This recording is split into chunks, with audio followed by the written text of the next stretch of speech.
The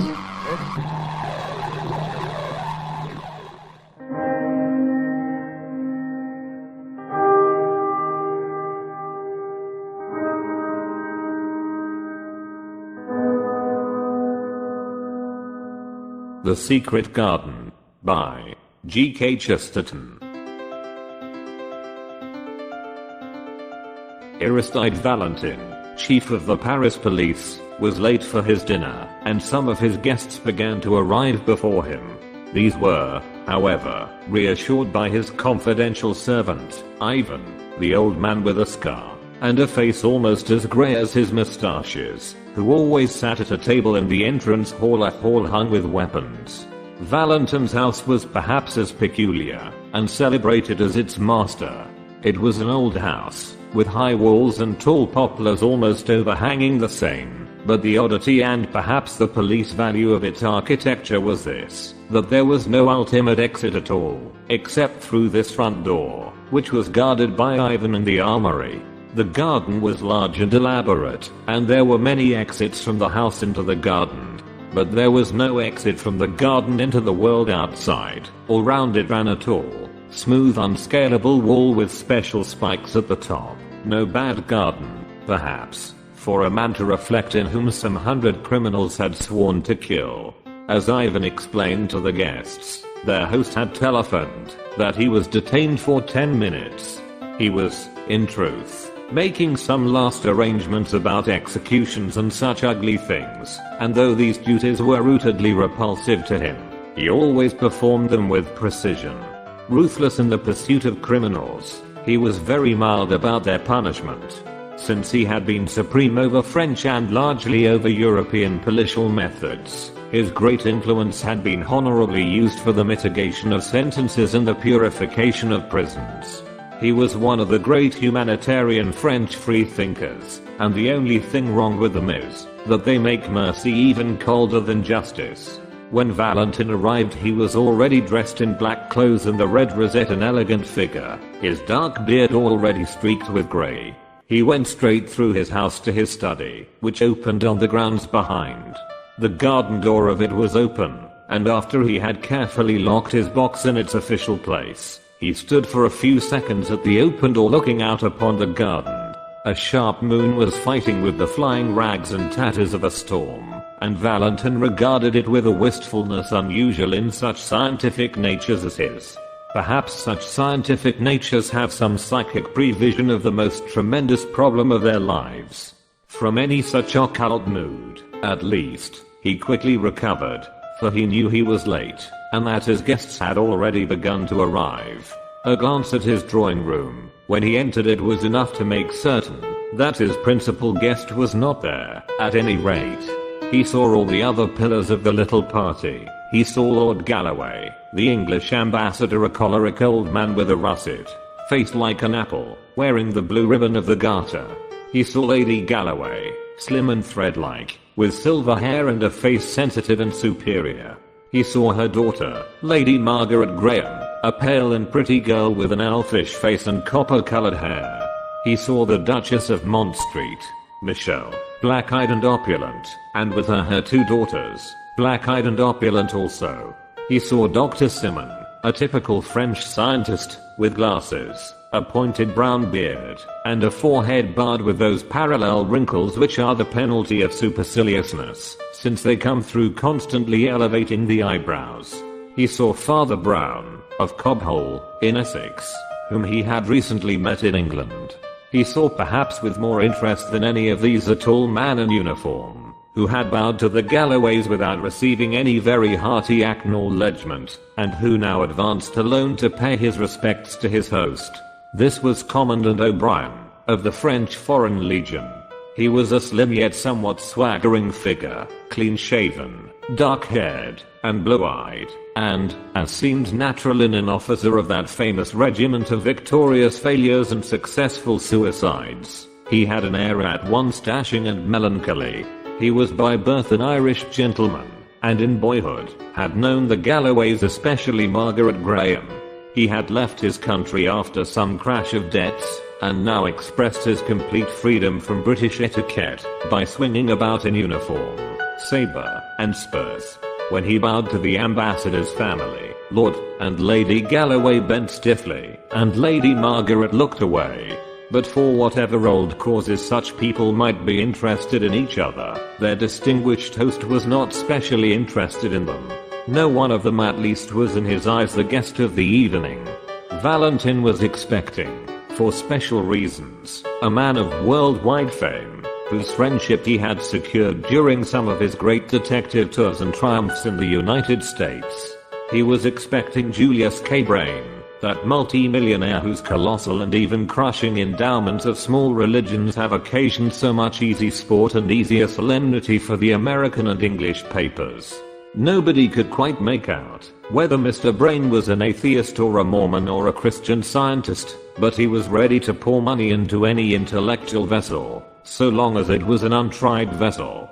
One of his hobbies was to wait for the American Shakespeare, a hobby more patient than angling. He admired Walt Whitman, but thought that Luc P. Tanner, of Paris, Pa, was more progressive than Whitman any day. He liked anything that he thought progressive. He thought Valentin progressive, thereby doing him a grave injustice. The solid appearance of Julius K. Brain in the room was as decisive as a dinner bell. He had this great quality, which very few of us can claim, that his presence was as big as his absence. He was a huge fellow, as fat as he was tall, clad in complete evening black, without so much relief as a watch chain or a ring. His hair was white and well brushed back like a German's. His face was red, fierce and cherubic, with one dark tuft under the lower lip, that threw up that otherwise infantile visage with an effect theatrical and even Mephistophelian. Not long, however, did that salon merely stare at the celebrated American. His lateness had already become a domestic problem, and he was sent with all speed into the dining room with Lady Galloway on his arm. Except on one point, the Galloways were genial and casual enough. So long as Lady Margaret did not take the arm of that adventurer O'Brien, her father was quite satisfied, and she had not done so, she had decorously gone in with Dr. Simon.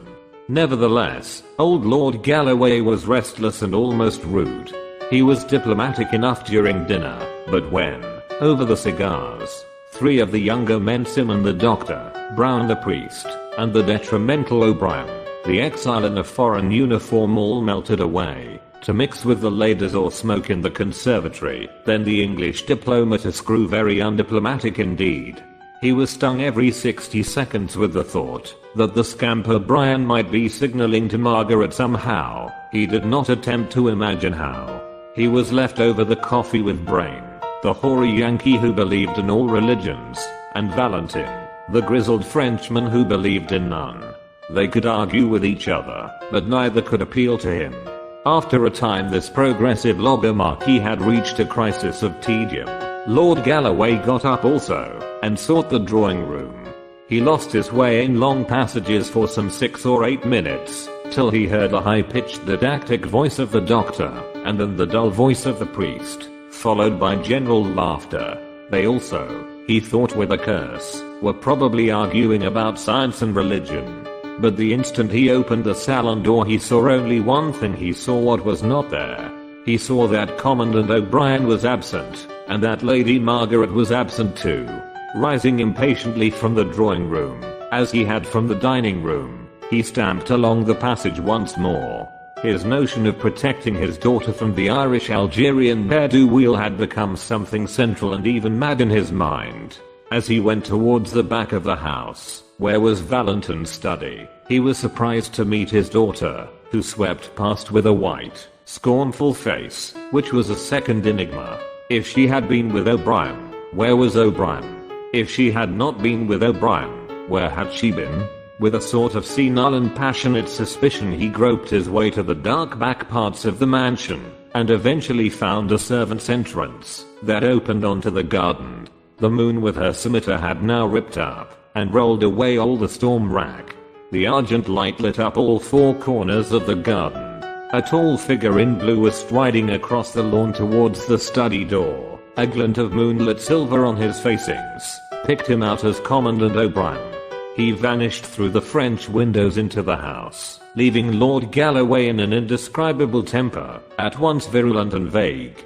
The blue and silver garden, like a scene in a theatre, seemed to taunt him with all that tyrannic tenderness against which his worldly authority was at war.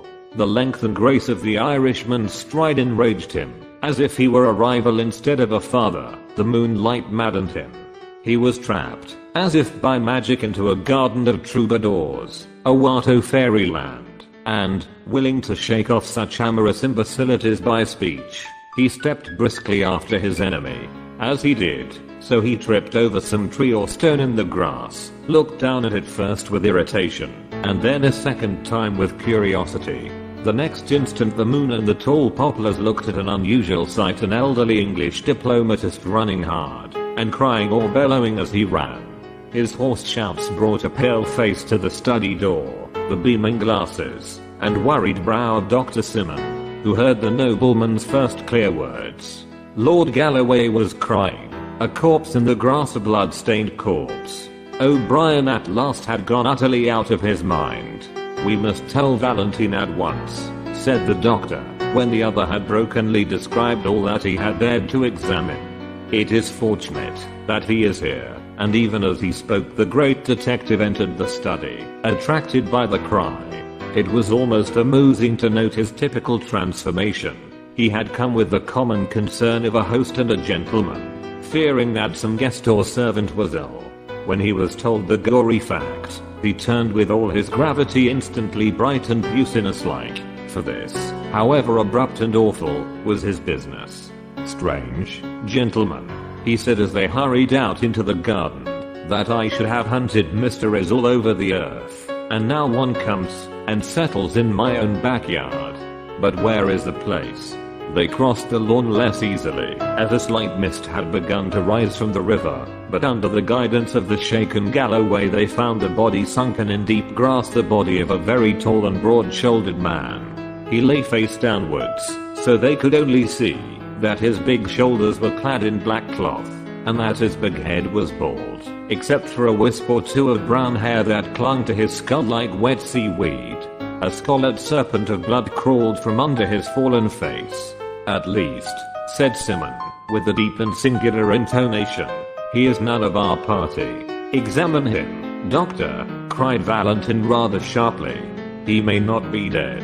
The doctor bent down. "He is not quite cold, but I'm afraid he is dead enough," he answered. "Just help me to lift him up." They lifted him carefully an inch from the ground, and all doubts as to his being really dead were settled at once and frightfully. The head fell away. It had been entirely sundered from the body. Whoever had cut his throat had managed to sever the neck as well. Even Valentine was slightly shocked. "He must have been as strong as a gorilla," he muttered, not without a shiver, though he was used to anatomical abortions. Dr. Simon lifted the head. It was slightly slashed about the neck and jaw, but the face was substantially unhurt. It was a ponderous, yellow face, at once sunken and swollen, with a hawk-like nose and heavy lids, a face of a wicked Roman emperor, with, perhaps, a distant touch of a Chinese emperor. All present seemed to look at it with the coldest eye of ignorance. Nothing else could be noted about the man except that, as they had lifted his body, they had seen underneath it the white gleam of a shirt front defaced with a red gleam of blood.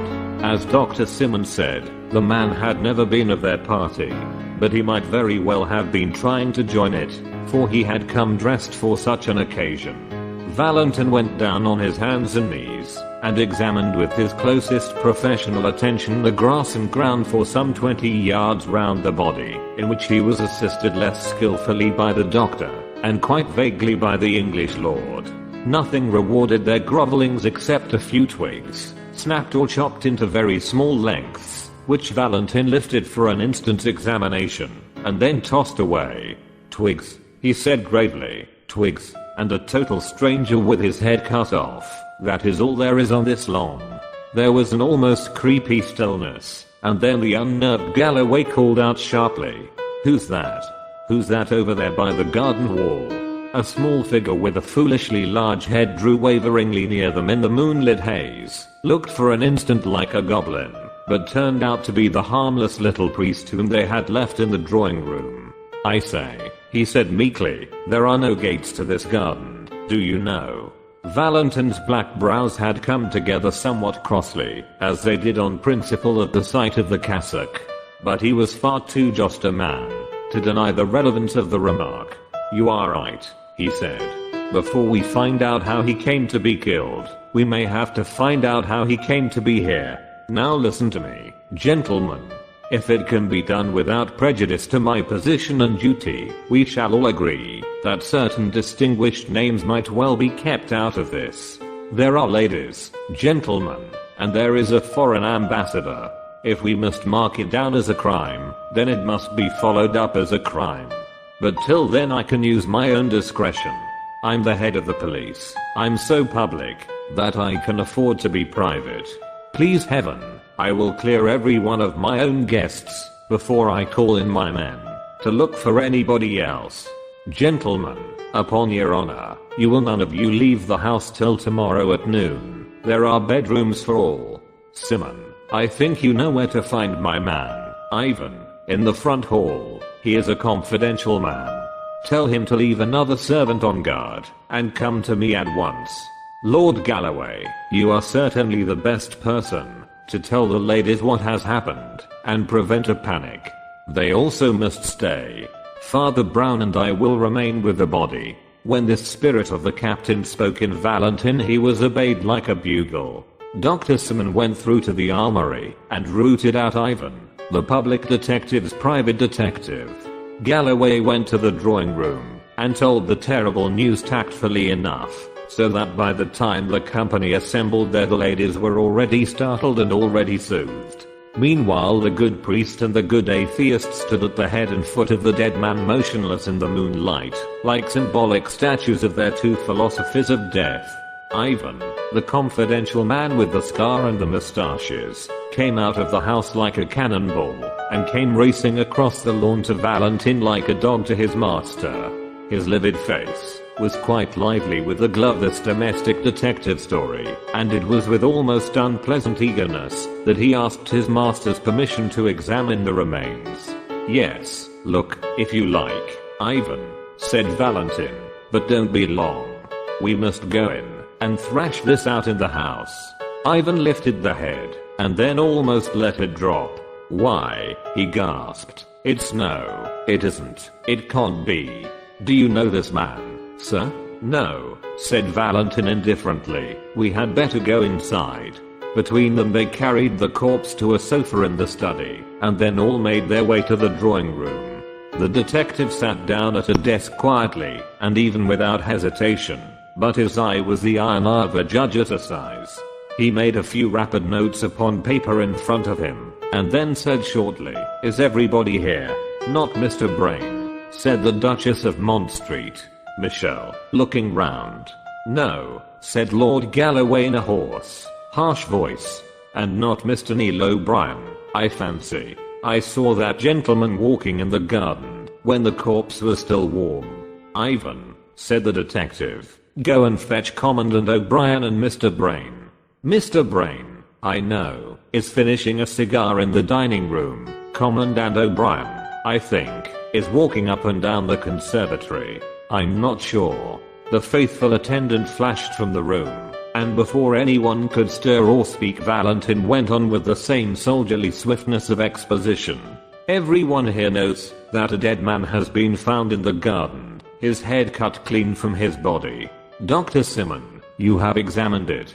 Do you think that to cut a man's throat like that would need great force? Or, perhaps, only a very sharp knife? I should say that it could not be done with a knife at all," said the pale doctor. "Have you any thought," resumed Valentin, "of a tool with which it could be done?" "Speaking within modern probabilities, I really haven't," said the doctor, arching his painful brows. "It's not easy to hack a neck through even clumsily, and this was a very clean cut. It could be done with a battle axe or an old headsman's axe, or an old two-handed sword. But, good heavens," cried the Duchess, almost in hysterics, "there aren't any two-handed swords and battle axes round here.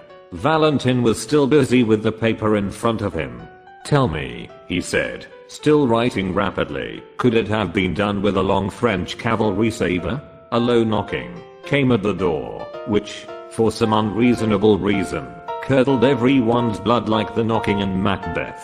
Amid that frozen silence, Dr. Simon managed to say, a saber, yes, I suppose it could. Thank you, said Valentin. Come in, Ivan. The confidential Ivan opened the door and ushered in Commandant Neil O'Brien, whom he had found at last pacing the garden again. The Irish officer stood up disordered and defiant on the threshold. What do you want with me? He cried. Please sit down, said Valentin in pleasant, level tones. Why, you aren't wearing your sword. Where is it? I left it on the library table, said O'Brien, his brow deepening in his disturbed mood. It was a nuisance, it was getting. Ivan, said Valentin, please go and get the commandant's sword from the library.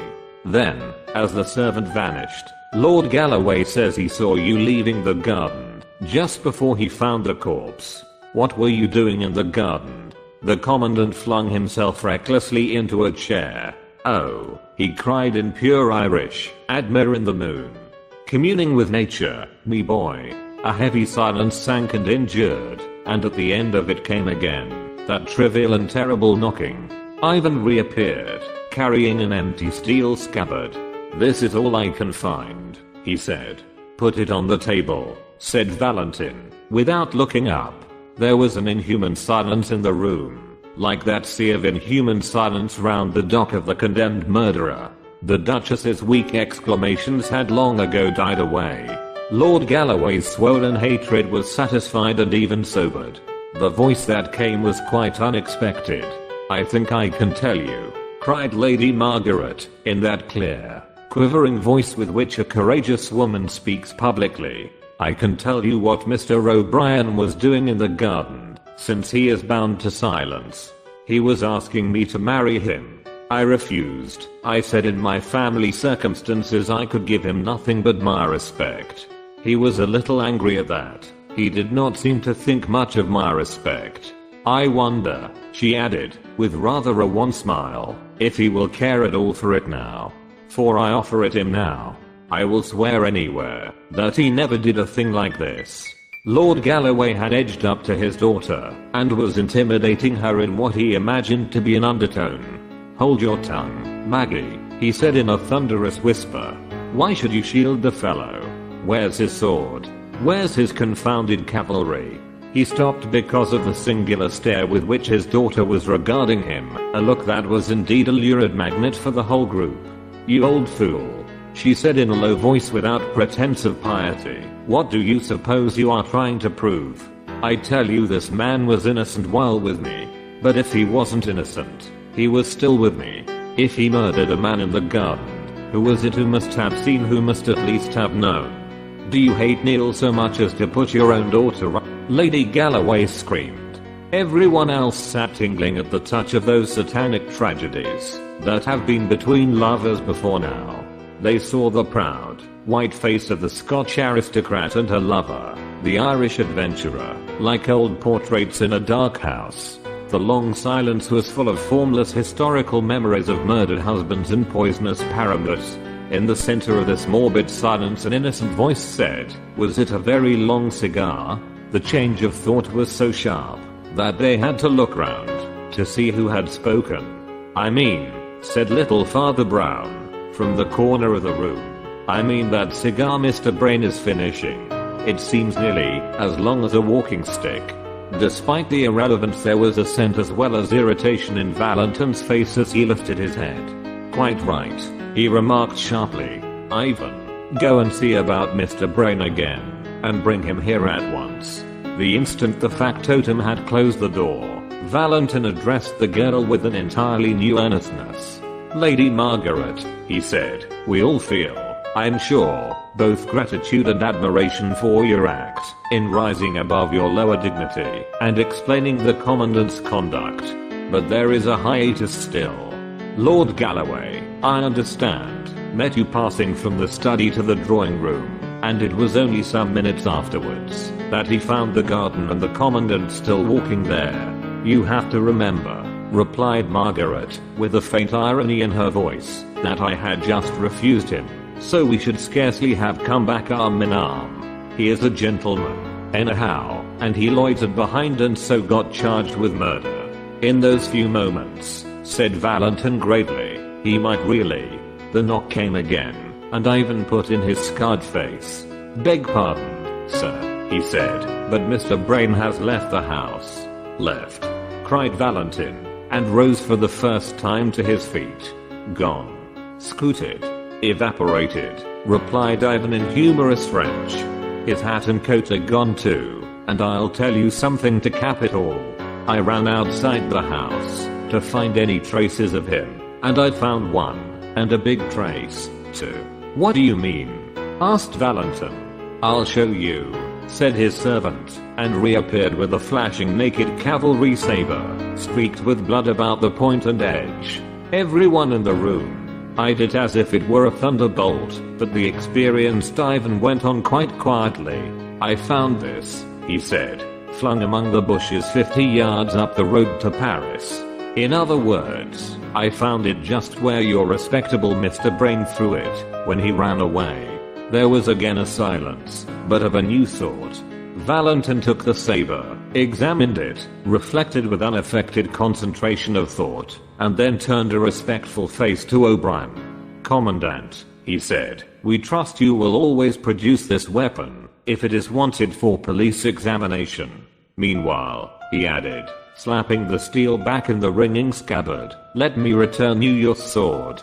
At the military symbolism of the action, the audience could hardly refrain from applause. For Neil O'Brien, indeed, that gesture was the turning point of existence.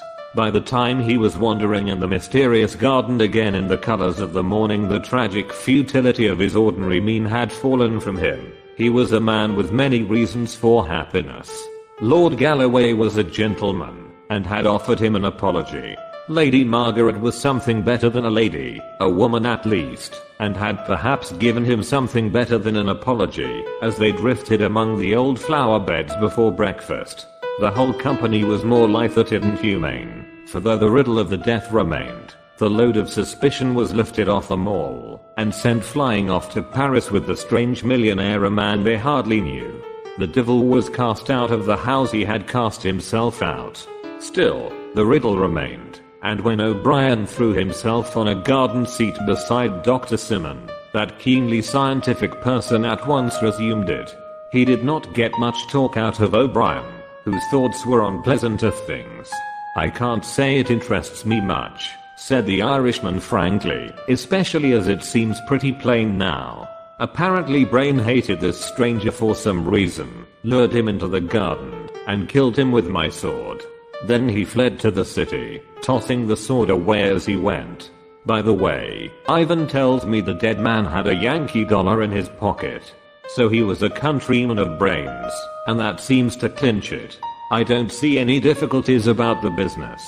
There are 5 colossal difficulties, said the doctor quietly, like high walls within walls.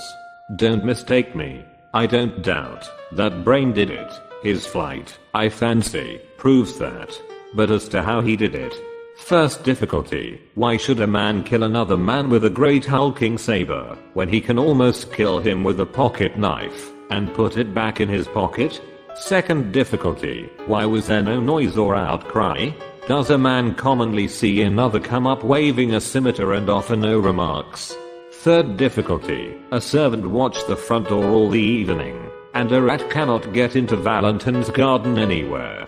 How did the dead man get into the garden? Fourth difficulty, given the same conditions, how did Brain get out of the garden?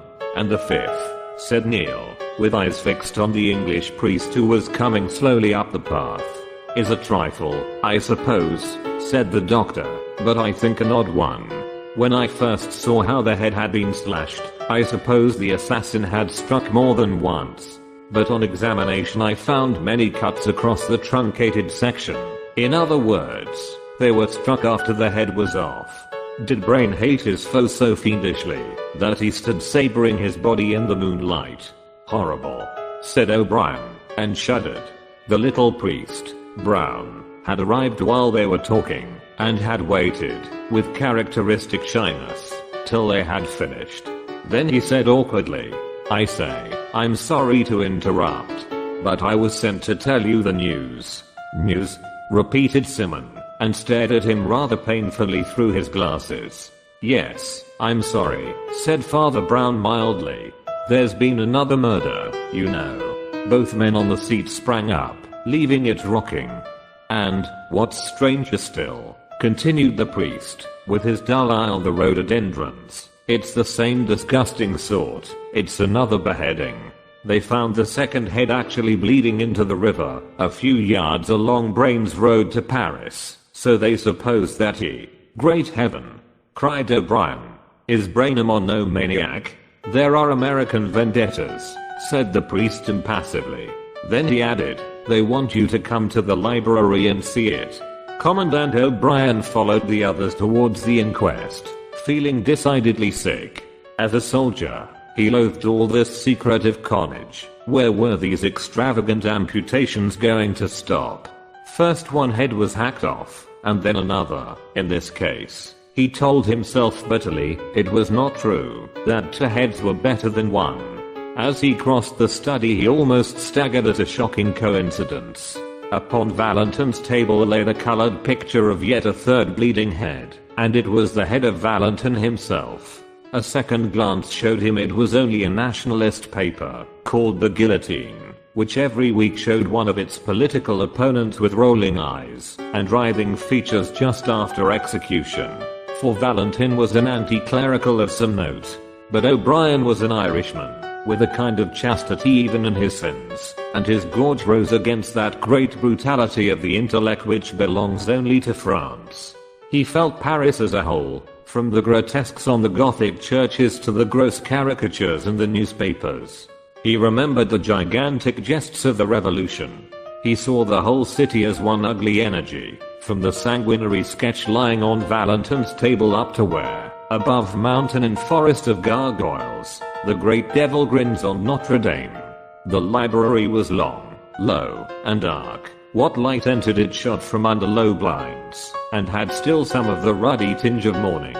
Valentin and his servant Ivan were waiting for them at the upper end of a long, slightly sloping desk, on which lay the mortal remains, looking enormous in the twilight. The big black figure and yellow face of the man found in the garden confronted them essentially unchanged. The second head, which had been fished from among the river reeds that morning, lay streaming and dripping beside it. Valentin's men were still seeking to recover the rest of this second corpse, which was supposed to be afloat. Father Brown, who did not seem to share O'Brien's sensibilities in the least, went up to the second head and examined it with his blinking care. It was little more than a mop of wet white hair, fringed with silver fire in the red and level morning light. The face, which seemed of an ugly, empurpled and perhaps criminal type, had been much battered against trees or stones as it tossed in the water. "Good morning, Commandant O'Brien," said Valentin, with quiet cordiality. "You have heard of Brain's last experiment in butchery, I suppose?" Father Brown was still bending over the head with white hair, and he said, without looking up, "I suppose it is quite certain that Brain cut off this head, too." "Well, it seems common sense," said Valentin, with his hands in his pockets. "Killed in the same way as the other. Found within a few yards of the other. And sliced by the same weapon which we know he carried away." Yes, I know," replied Father Brown submissively. "Yet, you know, I doubt whether Brain could have cut off this head." "Why not?" inquired Dr. Simon, with a rational stare. "Well, doctor," said the priest, looking up blinking, "can a man cut off his own head? I don't know." O'Brien felt an insane universe crashing about his ears, but the doctor sprang forward with impetuous practicality, and pushed back the wet white hair. "Oh, there's no doubt it's Brain," said the priest quietly. He had exactly that chip in the left ear. The detective, who had been regarding the priest with steady and glittering eyes, opened his clenched mouth and said sharply, "You seem to know a lot about him, Father Brown." "I do," said the little man simply. I've been about with him for some weeks. He was thinking of joining our church. The star of the fanatic sprang into Valentin's eyes. He strode towards the priest with clenched hands. And, perhaps, he cried, with a blasting sneer, perhaps he was also thinking of leaving all his money to your church. Perhaps he was, said Brown stolidly. It is possible. In that case, cried Valentin, with a dreadful smile, you may indeed know a great deal about him. About his life and about his. Commandant O'Brien laid a hand on Valentin's arm. Drop that slanderous rubbish, Valentin, he said, or there may be more swords yet. But Valentin, under the steady humble gaze of the priest, had already recovered himself.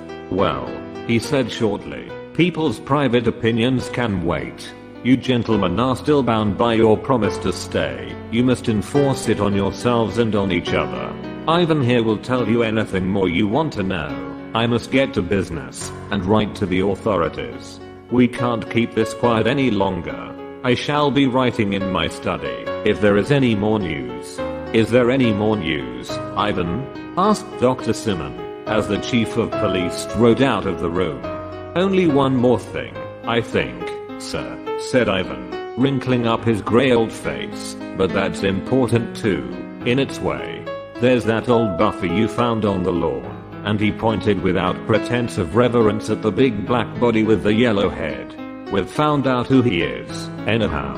Indeed, cried the astonished doctor. And who is he? His name was Arnold Becker, said the under-detective, though he went by many aliases. He was a wandering sort of scamp, and is known to have been in America, so that was where Brain got his knife into him. We didn't have much to do with him ourselves, for he worked mostly in Germany. We've communicated, of course, with the German police. But, oddly enough, there was a twin brother of his, named Louis Becker, whom we had a great deal to do with. In fact, we found it necessary to guillotine him only yesterday. Well, it's a rum thing, gentlemen. But when I saw that fellow flat on the lawn I had the greatest jump of my life. If I hadn't seen Louis Becker guillotined with my own eyes, I'd have sworn it was Louis Becker lying there in the grass. Then, of course, I remembered his twin brother in Germany, and following up the clue.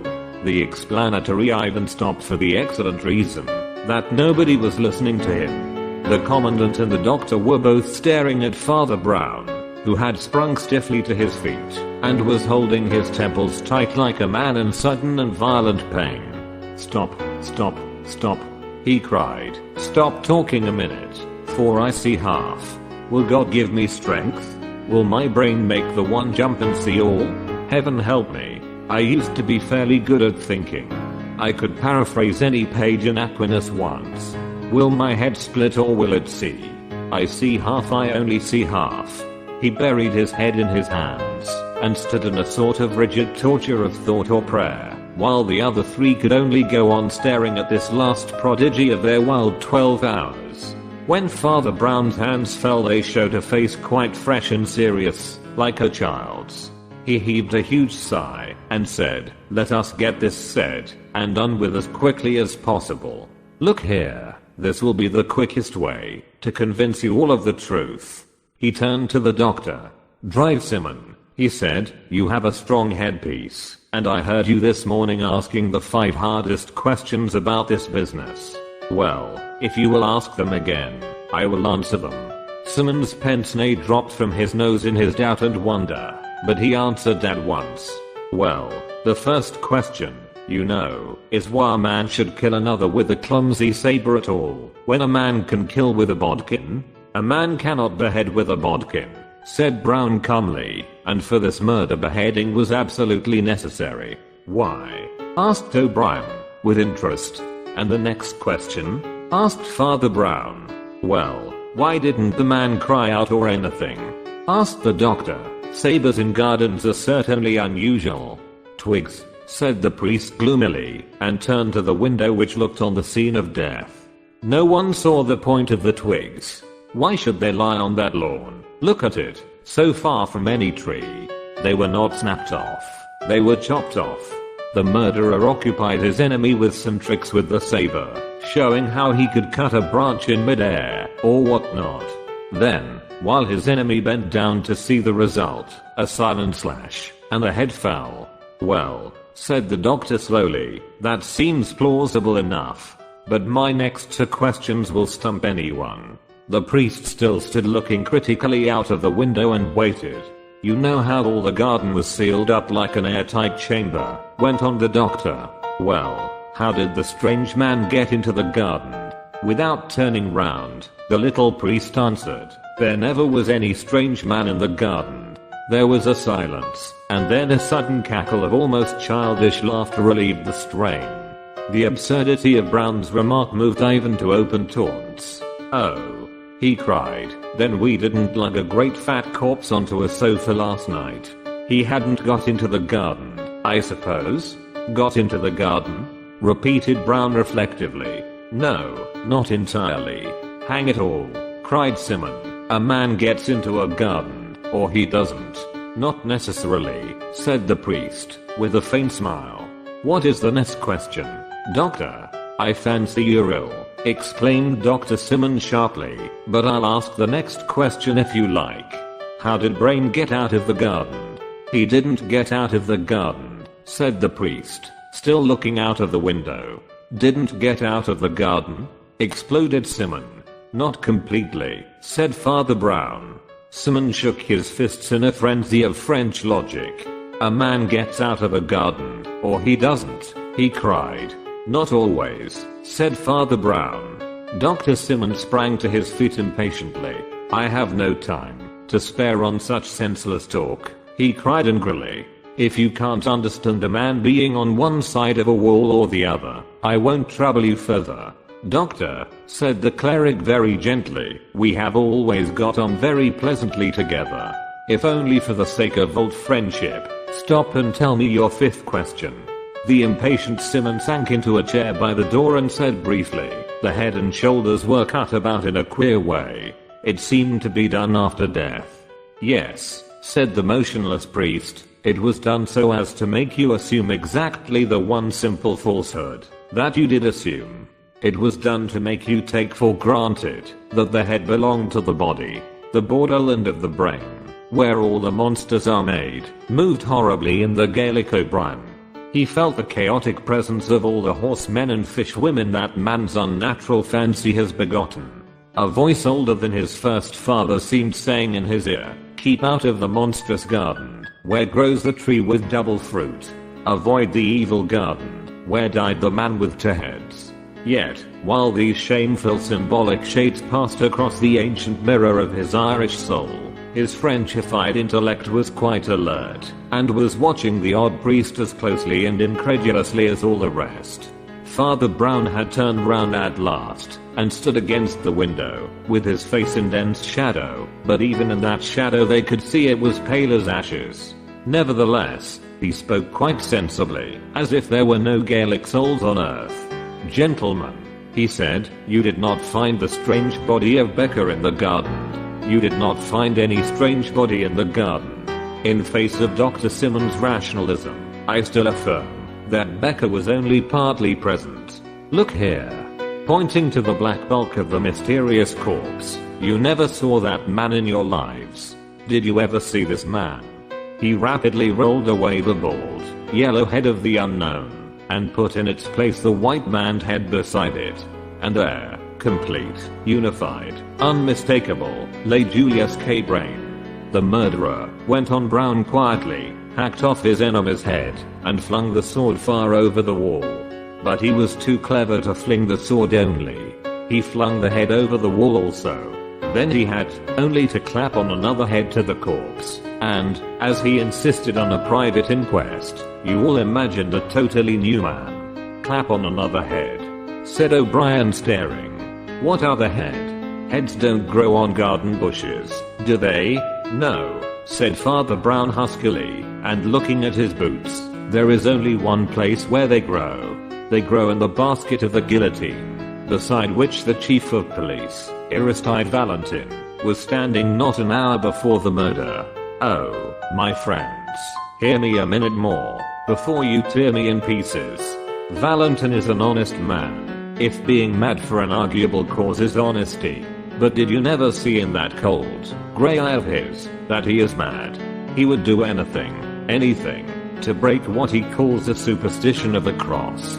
He has fought for it, and starved for it, and now he has murdered for it. Brain's crazy millions had hitherto been scattered among so many sects, that they did little to alter the balance of things. But Valentin heard a whisper that Brain, like so many scatterbrained skeptics, was drifting to us, and that was quite a different thing. Brain would pour supplies into the impoverished and pugnacious Church of France. He would support 6 nationalist newspapers like the Guillotine. The battle was already balanced on a point, and the fanatic took flame at the risk. He resolved to destroy the millionaire, and he did it as one would expect the greatest of detectives to commit his only crime. He abstracted the severed head of Becker on some criminological excuse, and took it home in his official box. He had that last argument with Brain that Lord Galloway did not hear the end of. That failing, he led him out into the sealed garden, talked about swordsmanship, used twigs and a saber for illustration, and Ivan of the Scar sprang up. "You lunatic," he yelled, "you'll go to my master now, if I take you by." "Why, I was going there," said Brown heavily. "I must ask him to confess, and all that." Driving the unhappy Brown before them like a hostage or sacrifice, they rushed together into the sudden stillness of Valentin's study. The great detective sat at his desk, apparently too occupied to hear their turbulent entrance.